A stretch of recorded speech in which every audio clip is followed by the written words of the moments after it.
தமிழ் ஈழ விடுதலை புலிகளின் மீதான தடை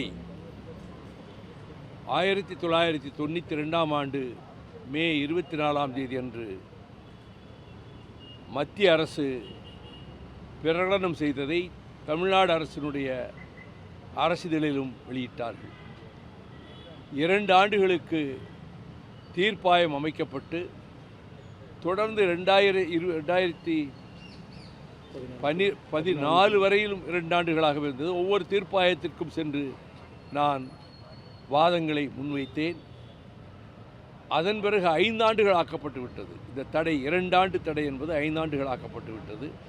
நான் 2013 உயர்நீதிமன்றத்திலே தாக்கல் செய்த புலிகள் மீதான தடையை ரத்து செய்ய வேண்டும், நீக்க வேண்டும் என்று நான் தொடுத்த ரிட் மனு தொடர்ந்து பல அமர்வுகளுக்கு மாறி மாறி ஒத்திவைக்கப்பட்டு இப்பொழுது இன்றைக்கு விசாரணைக்கு எடுத்துக்கொள்வதாக இருந்தது.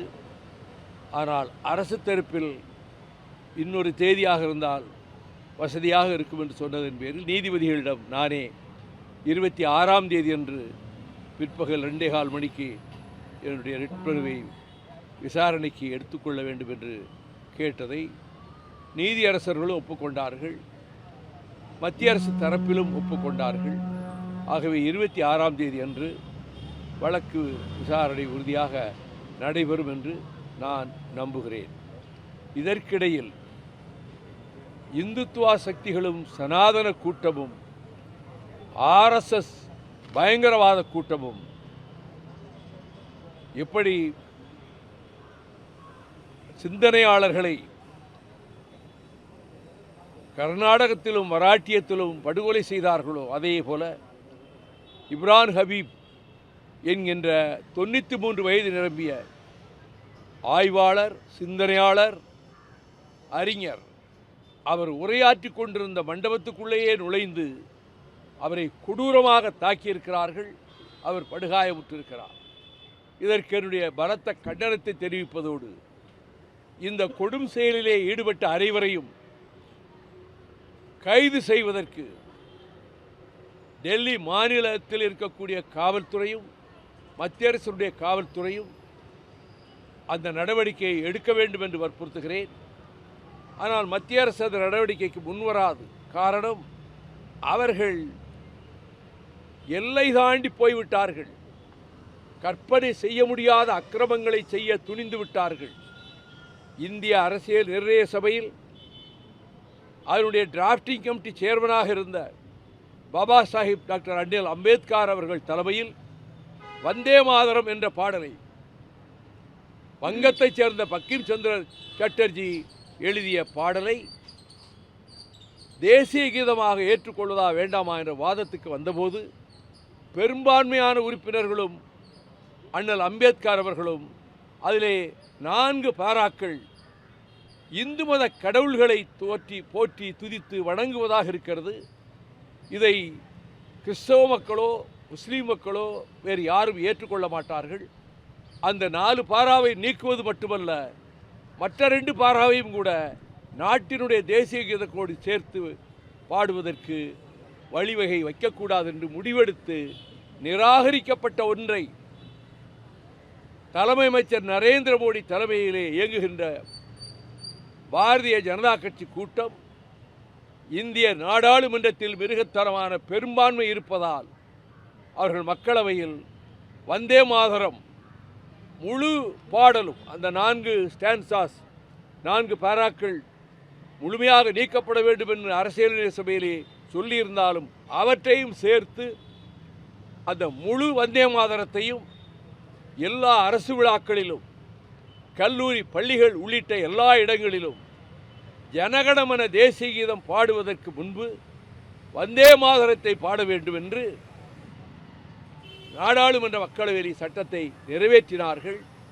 கொடுமையிலும் கொடுமை இது. எப்படி பிற மதத்தினர், சிறுபான்மை மற்ற வேறு மதங்களைச் சேர்ந்தவர்கள் இந்து கடவுளை போற்றி வணங்குகிறோம் என்று எப்படி உச்சரிப்பார்கள்? அவர்கள் வந்தே மாதரத்தை கொண்டு வந்தது மட்டுமல்ல, அவர்கள் காந்தியாருடைய படத்தையே கரன்சி நோட்டிலே நீக்குவதற்கு உள்ளுக்குள்ளே அஜெண்டா வைத்திருப்பதாக நான் சந்தேகப்படுகிறேன். அவர்கள் டெல்லி தலைநகரத்தை மாற்றி வாரணாசியை தலைநகர் ஆக்க வேண்டும் என்ற ஒரு அந்தரங்க முடிவை செயல்படுத்துவதற்காக காத்து கொண்டிருக்கிறார்கள். பெரும் விபரீதத்துக்குள்ளே இந்த உபகண்டம் பிரவேசிக்கப் போகிறது. இவற்றையெல்லாம் தங்களிடம் பெரும்பான்மை இருக்கிறது என்பதற்காக அவர்கள் நிறைவேற்றி கொண்டு வருவார்களானால் நாட்டின் ஒருமைப்பாடு கேள்விக்குறியாகும். சமய ஒற்றுமையை, மத நல்லிணக்கத்தை சிதைத்து சிறுபான்மை மக்களினுடைய மனங்களை வதைத்து அவர்கள் குரூரமாக அவர்கள் சனாதன கோட்பாட்டை நிலைநாட்ட முயற்சிப்பதால் எதிர் விளைவுகள் கண்டிப்பாக ஏற்படும். For every action there will be a strong reaction. அதுபோல அவர்களுடைய இந்த போக்கு தேர்தலுக்கு பின்னரும் தாங்கள் வெற்றி பெற்று விடுவோம் என்ற மமதை கொண்டிருக்கிற அவர்கள் முழுக்க முழுக்க இந்துத்துவ கோட்பாடுகளை திணிக்க முயல்கிறார்கள். காந்தியார் பெயரையே அந்த கிராமப்புற வேலை திட்டத்திலே இருந்து நீக்கிறார்கள். கோட்சேக்கு ஒரு பகுதியிலே சிலை எழுப்பினார்கள் ஒரு கூட்டம். கோட்சேயை அவர்கள் முடிந்தால் பாராளுமன்ற மைய மண்டபத்திலேயே பிரிட்டிஷ் சர்க்காரிடம் 2 முறை மன்னிப்பு கடிதம் எழுதி கொடுத்து மாத உபகார சம்பளம் வாங்கிய துரோகி சாவர்கர் படத்தை இந்திய நாட்டுடைய நாடாளுமன்ற மைய மண்டபத்திலே திறந்தார்கள். அண்ணல் அம்பேத்கர் படத்தை அவர்கள் திறக்காமல் இருந்தபோது தொடர்ந்து பல வாதங்களிலே நான் வாதாடி போராடி விபி சிங் தலைமை அமைச்சராக இருந்தபோது இந்த சுவர்கள் என்ன தீட்டுப்பட்டு விடும் என்று அம்பேத்கர் படத்தை வைக்காமல் இருக்கிறீர்களா என்று அவரிடமே கேட்டபோது அவர் பதைபதைத்து போய் உடனடியாக அம்பேத்கர் படத்தை திறக்க நான் ஏற்பாடு செய்கிறேன் என்று நாடாளுமன்றத்திலே வந்து பிரகடனம் செய்த பிறகு அம்பேத்கர் அவர்களுடைய படம் திறக்கப்பட்டது. இந்தியாவிலே சமூக நீதி நிலைநாட்டப்பட வேண்டுமானால் அறிவாசான் தந்தை பெரியார் படத்தையும் அங்கே திறக்க வேண்டும் என்று நான் கோரிக்கை வைத்தேன். அது கோரிக்கை அவர்கள் ஏற்றுக்கொள்ளவில்லை. ஆனால் என்னை பொறுத்தமட்டில் அண்ணல் அம்பேத்கர் படத்தை திறப்பதற்கோ நான் குரல் கொடுத்தவர் என்ற முறையில் சாவர்கர் படத்துக்கு இன்றைக்கு குறிப்பிட்ட நாட்களிலே பிரதமர் மற்றவர்கள் போய் பூக்களை தூவுகிற அந்த கொடுமையும் நடந்து கொண்டுதான் இருக்கிறது.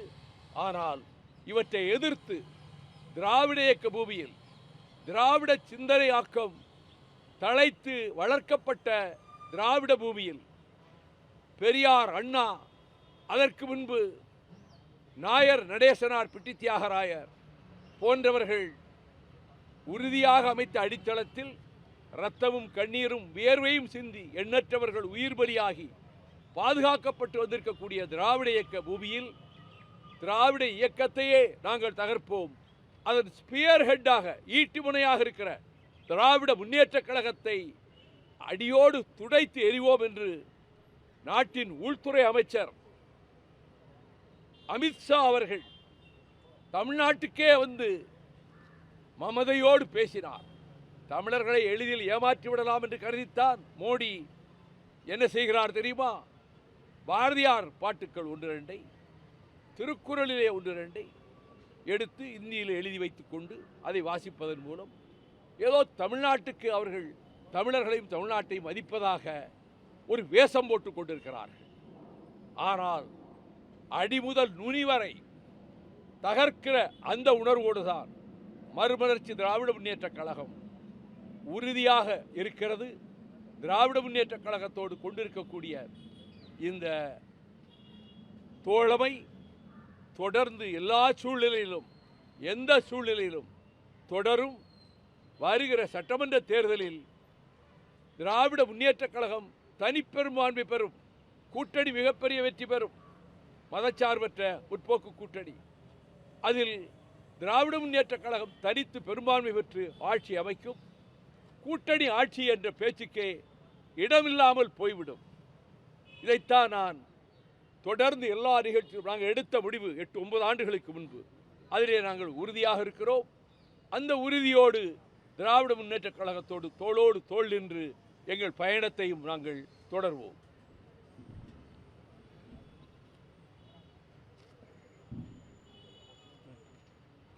இந்த கேள்வி இல்லை.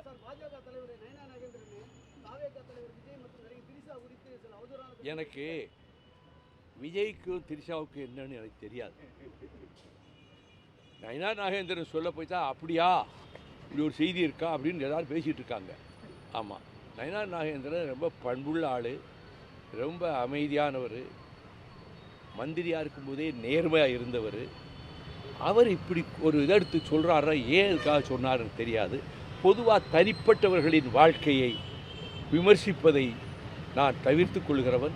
பொதுவாக அப்படிப்பட்ட விமர்சனங்கள் செய்யாமல் இருப்பது நல்லது என்று நான் நயினார் நாகேந்திரனே கேட்டுக்கொள்கிறேன்.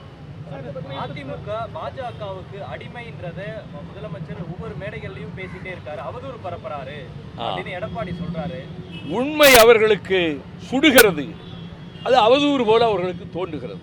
கொத்தடிமை வேலைதானே எடப்பாடி கூட்டம் இதுவரை செய்து வந்திருக்கிறது. அதைத்தான் நம்முடைய மாண்புமிகு முதலமைச்சர் அவர்கள் பட்டவர்த்தனமாக சொல்லியிருக்கிறார்கள்.